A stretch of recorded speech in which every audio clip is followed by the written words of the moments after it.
Bismillahirrahmanirrahim. Allahumma shalli ala Muhammad. Sama, ini tentang apa namanya?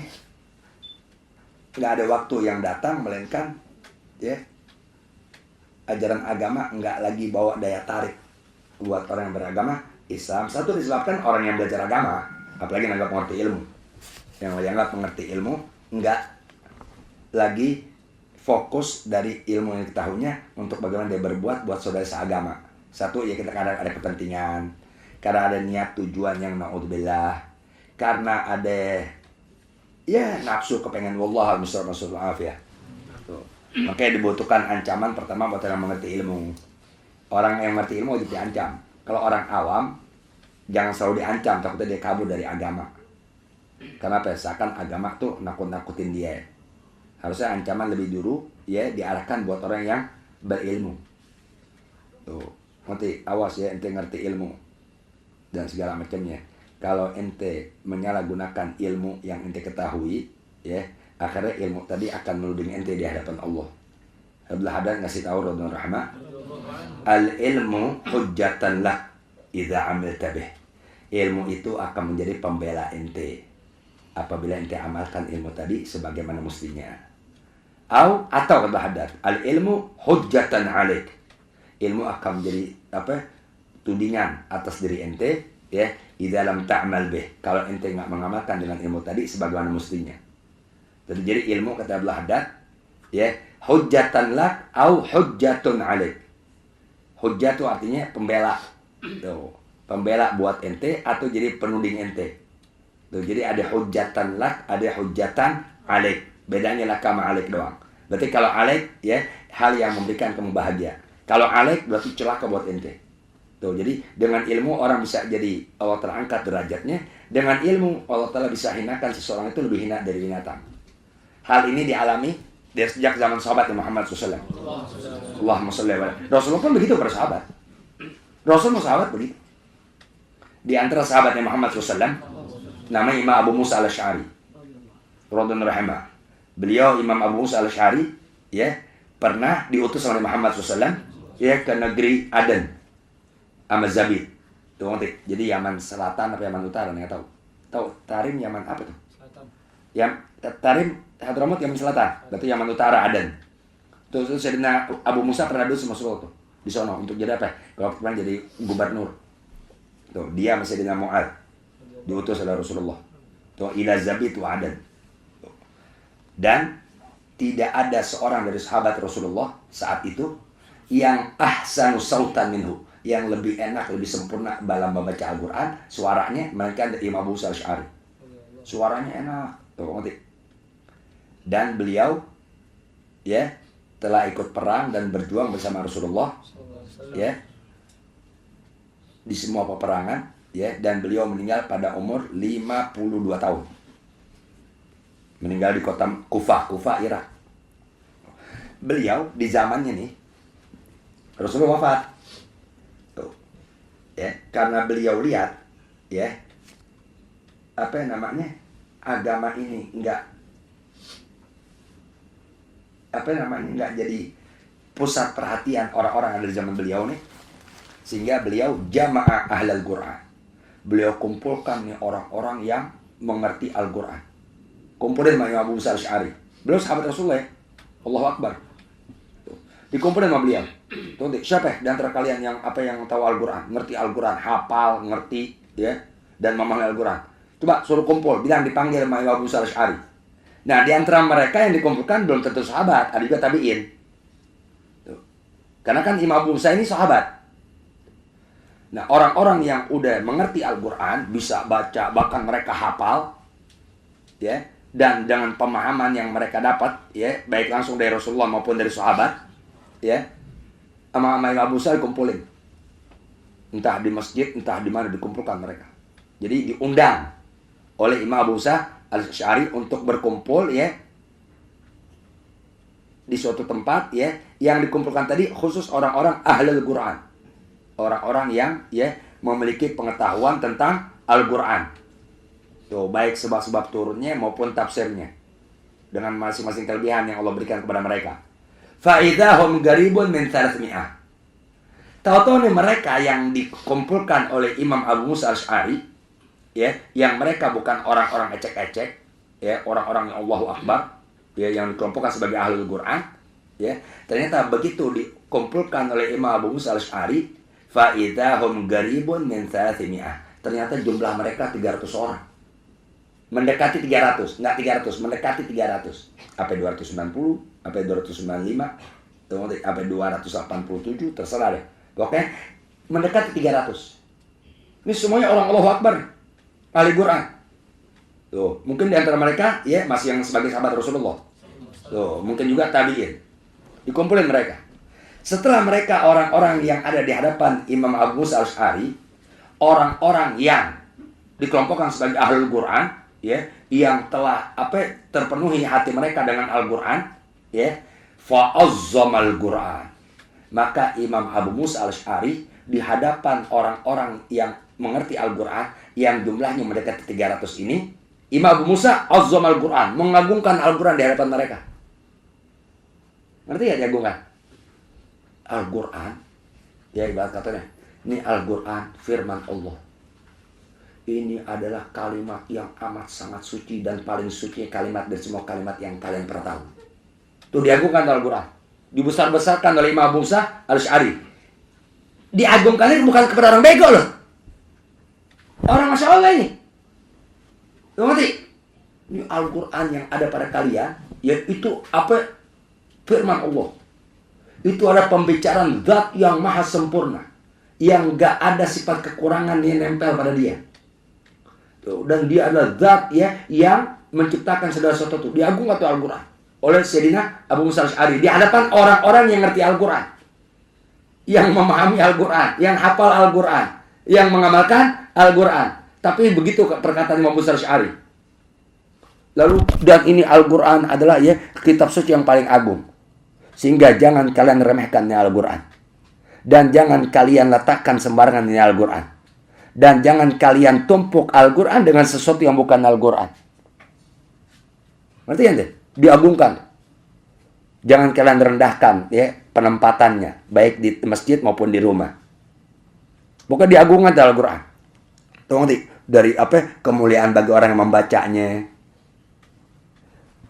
Wahwa wagala, dan Imam Abu Musa berkata, Al-Quran itu Al-Quran yang tadi aku jelaskan keagungannya, yang itu adalah wahyu Allah Ta'ala Muhammad SAW, yang kini Allah Ta'ala berikan nikmat kalian mengetahuinya, memahaminya, ya, kainun lakum ajran au kainun alaikum wizra.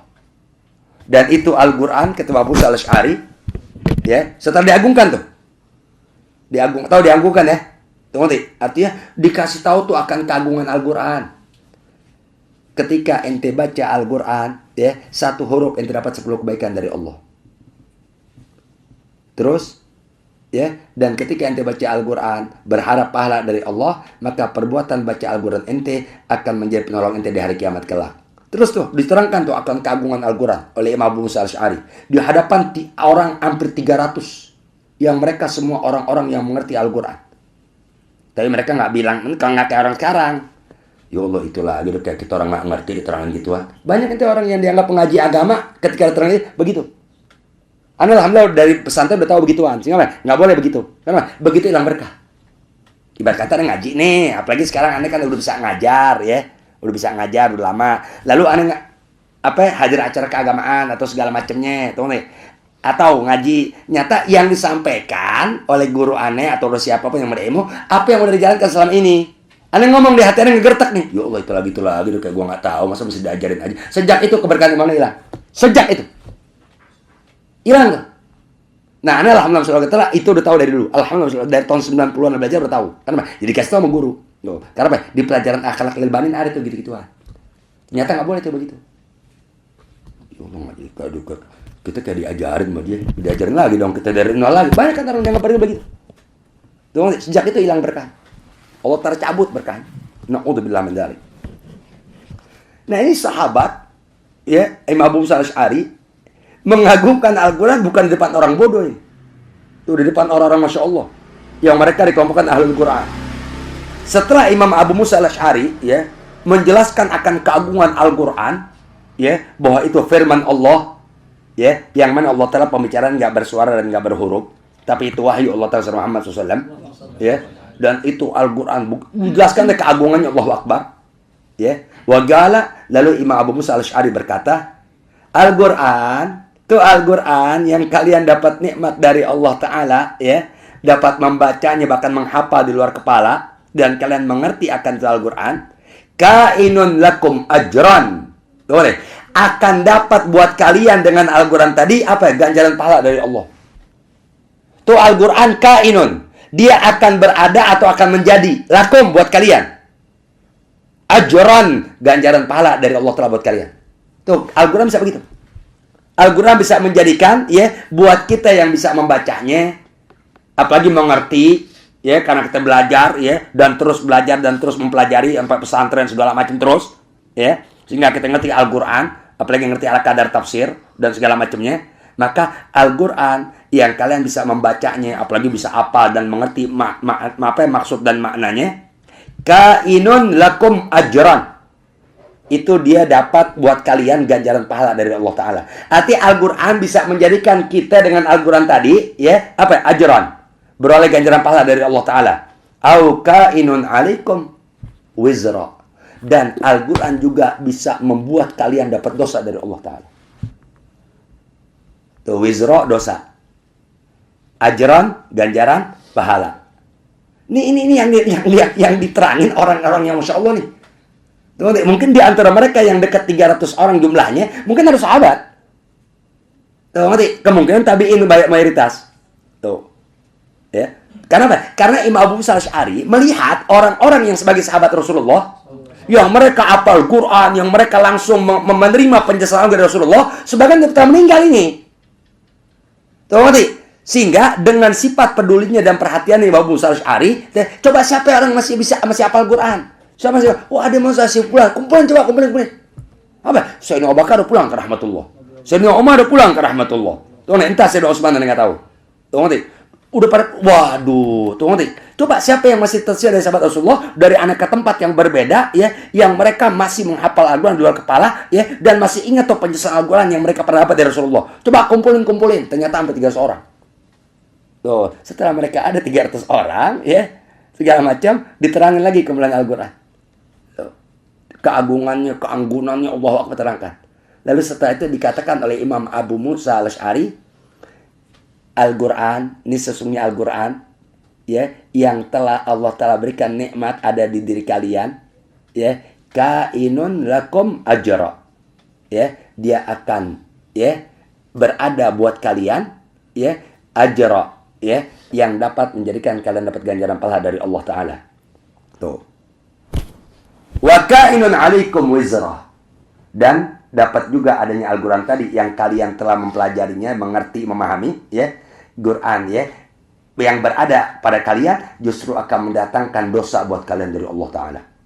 Jadi bisa mendatangkan pahala, bisa mendatangkan dosa. Tuh. Fattabi'ul Quran.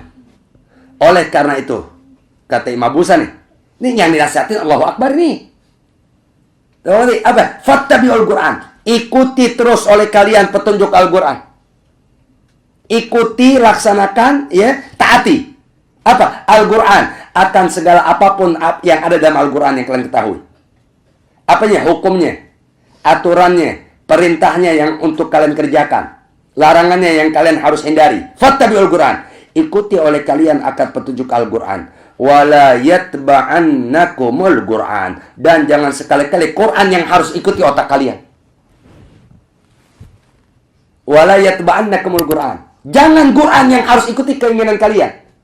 Jangan sekali-kali Quran harus ikuti kemauan kalian. Jangan sekali-kali Quran harus ikuti apa yang menjadi ambisi kalian untuk suatu tujuan yang hina dari mata Allah. Karena kalian akan membolehkan segala cara.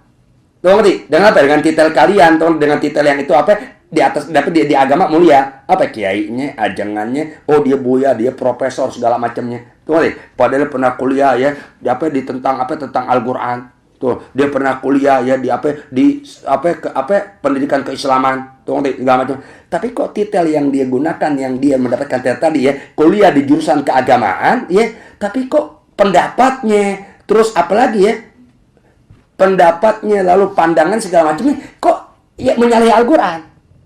Oh, berarti Quran yang dia pelajari dan dia mengerti dengan pelajaran, tapi dia jadikan Al-Quran yang harus ikuti ya pemahaman dia. Tuh, bukan lagi dia harus ikuti ya maksud dan kehendak Al-Quran dalam penafsiran yang diterangkan oleh para sahabat dan sebawahnya, tapi justru ya dia harus jadikan Al-Quran itu ya sesuai pemahaman dan pemikiran dia yang baru. Paham ente? Terus ngapa? Ente ikuti Quran. Fattabi'ul Quran. Ikuti petunjuk Al-Quran oleh kalian, kata Imam Abu Musa.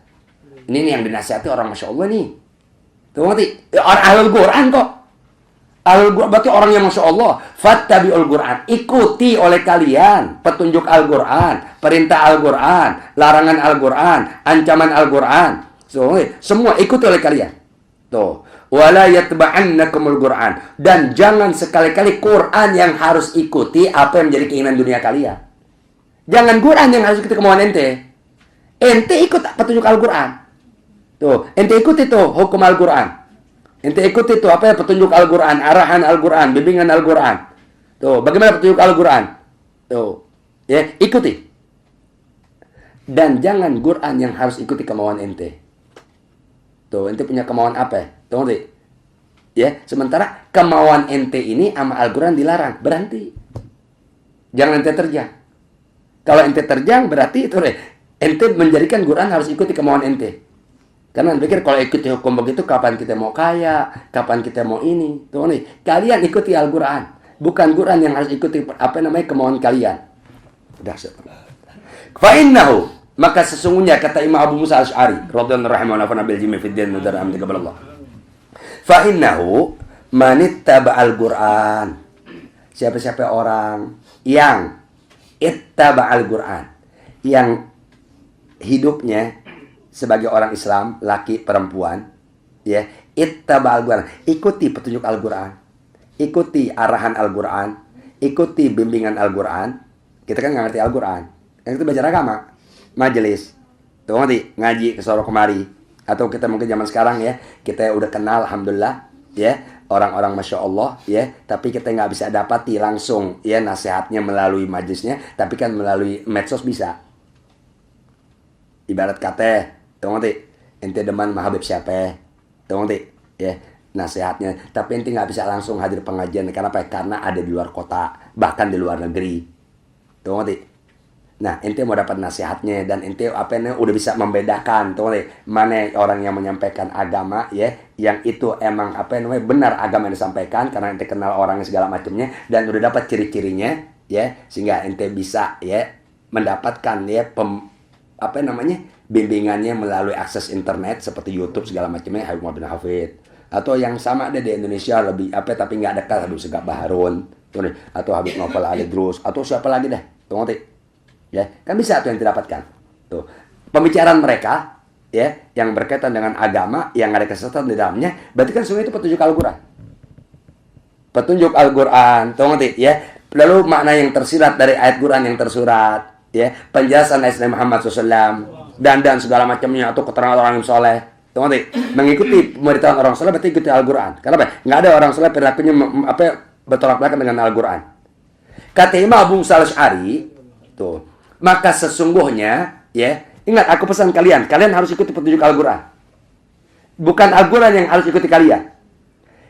Maka bahwasanya manittaba Al-Quran, siapa-siapa orang yang hidup sebagai orang muslim, muslimat, apalagi mukmin mukminat, ittaba Al-Quran, diikuti Al-Quran semampu yang dia bisa ikuti.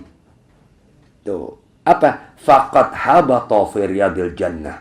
Maka sungguh orang yang mengikuti Al-Quran dalam petunjuknya, dalam bimbingannya, dalam arahannya, ya, dan dalam ketentuan hukum yang Al-Quran jelaskan, faqad habata fi riyadil jannah. Maka sungguh pasti dia nanti akan nyelam, akan turun, akan masuk, ya, di antara kebun-kebun surga Allah Ta'ala. Orang yang hidupnya ikuti Al-Quran, maka keberadaan dia nanti, ya, akan berada di antara kebun dari sekian kebun-kebun surga Allah Ta'ala. Waman tabi'ahul Quran, tapi justru sebaliknya kata Imam Musa Al-Asy'ari. Sebaliknya, siapa-siapa orang yang Quran harus ikuti pikiran dia, pendapat dia, kemauan dia, nalar dia, Quran yang harus ikut dia. Oh, kalau zaman sekarang nggak relevan. Tuh nih, kita bukan mau pakai hukum Quran, tapi ini zaman apa ya? Tuh nih, sehingga kita harus pakai pemikiran baru. Tuh, nggak selalu harus ikuti Al-Quran. Murtad itu orang ngomong itu. Tuh nih, berarti dia ingin menjadikan Quran ikuti pendapat dia. Quran harus menyesuaikan dengan keadaan yang diinginkan dari suatu tujuan. Kata Imam Abu Musa Asy'ari, "Wa man tabi'ahul Quran," siapa-siapa orang yang Quran harus mengikuti kemauan dia, Quran yang harus ikuti pemikiran dia, Quran yang harus ikuti ya tujuan-tujuan yang diinginkan, ya, Quran yang harus ikuti dia. Tuh, apa? Faqad zujja min qafahu ilan nar. Maka sungguh orang yang Quran harus ikuti apa yang diinginkan, Quran harus nurut apa yang dia cita-citakan, yang diharapkan, ya. Maka orang yang menjadikan Quran yang harus ikuti kemauan dia, faqad zujja min qafahu ilan nar. Maka sungguh orang tadi akan dijungkil balikan atau akan dilemparkan ke neraka jahanam, ya. Yang mana pelemparan dia ke neraka jahanam dimulai dari palanya dulu ke bawah. Nih, kufan nih kepala tengkok. Jadi neraka kan di bawah. Neraka di bawah. Ngerti? Nah, orang yang waktu hidup di dunia, ya, beragama Islam ya, bukan orang kafir. Ini orang Islam loh. Apalagi berilmu. Tuh. Ya, sementara kehidupan yang dijalankan, terus apa lagi? Kegiatan yang dia lalui dalam hidup di alam dunia yang sebagai orang Islam, ya, justru dia nggak lagi mau ikuti Al-Quran, ya, karena dianggap ya nggak zamannya, nggak relevan segala macam, sehingga Al-Quran yang harus ikut apa kata kita. Na'udzubillah min dzalik, nasallallahu alaihi wasallam. Maka nanti di hari kiamat, ya, orang yang selalu menjadikan Quran di belakang dia, ya, karena yang dia jalankan harus sesuai dengan pemikiran dia, sehingga selagi pikiran dia tadi, ya, Al-Quran, apa namanya, bertolak sama Al-Quran, maka dia belakangkan Al-Quran. Tuh, ngerti? Sehingga Al-Quran ikut gua aja dah. Tuh, ngerti? Nih, pakai pikiran gua aja, pakai ide gua, pakai gagasan gua. Tuh, berarti dia menjadikan Al-Quran ikut dia, bukan dia ikuti Al-Quran. Maka nanti di hari kiamat kelak, ketika dia ada di hadapan neraka jahanam, ya, dia dilemparkan ke dalam neraka jahanam, ya, pelemparannya tadi, ya, diawali dengan kepala dia dulu turun ke bawah. Tuh, jadi kepala dia dilemparin begitu. Kepala di bawah, kaki di atas. Bawah dilemparin. Entah berapa ribu tahun dia akan jatuh ke neraka jahanam. Tuh. Kenapa? Karena orang tadi menjadikan Al-Quran di belakang. Otak dia di depan. Pikiran dia di depan. Gagasan dia di depan. Sementara Al-Quran di belakang. Tapi kalau orang yang menjadikan Al-Quran, ya, di depannya, ya, maka nanti dia di hari kiamat kelak, ya, dia akan masuk, ya, ke kebun dari kebun surga Allah Ta'ala, yang dia dimasukkan oleh Allah Ta'ala ke tempat tadi dengan rahmat Allah Ta'ala. Sebabnya karena dia sama hidup di alam dunia dengan nikmat Islam yang Allah berikan, ya, dia ikuti petunjuk Al-Quran. Karena sumber keselamatan orang beragama Islam pertama dari Al-Quran. Sehingga semampu yang dia pernah tahu dan diberitahu, apalagi dia cari tahu dengan belajar, ya, begitu Al-Quran menuntun dia, maka sebegitu dia upayakan untuk diikuti. Maka upaya kita yang beragama Islam mengikuti tuntunan Al-Quran, ya, aturan Al-Quran, hukum Al-Quran, perintah yang ada dalam Al-Quran, larangan yang ada dalam Al-Quran untuk kita hindari, ya, sebegitu terus sambil mohon pemeliharaan kepada Allah agar tetap, ya, dalam hal keadaan seperti ini sampai wafat dan husnul khatimah, ya, maka ketika di hari kiamat kelak orang itu akan masuk atau akan datang, ya, fi riyadil jannah, di antara kebun daripada kebun-kebun surga Allah Ta'ala. Tuh, apa yang kita harus ikuti dalam perintah Al-Quran? Tuh, ngerti? Tuh, satu, perintah Al-Quran banyak. Ya, jangan kita membiarkan anak istri kita lupa agama, apalagi buta agama. Perintah Allah dalam Al-Quran, ku anfusakum wa ahlikum nar. Ku, pelihara, jaga, anfusakum, diri-diri kalian, wa ahlikum, dan keluarga-keluarga kalian, berarti anak istri. Dari apa kita harus jaga anak istri kita? Nara, akan siksa neraka jahanam. Tuh, berarti di akhirat ada neraka. Tuh, ngerti? Maka kita harus menjaga di alam dunia ini, ya, akan diri kita dan istri serta keluarga kita dan orang yang menjadi tanggung jawab kita, ya, dari perbuatan apapun juga yang menjadikan mereka dimasukkan neraka oleh Allah Ta'ala. maka nggak ada penjagaan yang lebih tepat untuk kita pelihara diri kita dalam keadaan jahanam melainkan tuntunan syariat Muhammad SAW. Berarti dengan kita mencari tahu tuntunan Muhammad SAW yang wajib atas diri kita dan orang yang tanggung jawab kita, berarti kita mengikuti petunjuk Al-Quran. Terus itu kita jalankan dan kita upayakan dan kita pertahankan, jangan sampai keluar kehidupan kita dari tuntunan Muhammad SAW, dan jangan sampai anak bini kita jauh dari syariat Muhammad SAW, ya, karena Al-Quran wajib anak ikuti perintahnya, ya. Maka ketika kita mati dalam keadaan terus berpegang teguh dengan tuntunan Muhammad SAW, ya, maka di hari kiamat kita dan orang yang kita cintai dari anak istri dan segala macamnya, insya Allah dimasukkan surga Allah Ta'ala dengan rahmatnya, berkah kita yang mengikuti Al-Quran dan mentaati syarat baginda besar Muhammad SAW. Al-Fatihah. A'udzubillahi minasyaitonirrajim. Bismillahirrahmanirrahim. Alhamdulillahi Rabbil alamin. Ar-Rahmanir-Rahim. Maliki yaumiddin. Iyyaka na'budu wa iyyaka nasta'in. Ihdinas siratal mustaqim. Siratal ladzina an'amta 'alaihim ghairil maghdubi 'alaihim waladdallin.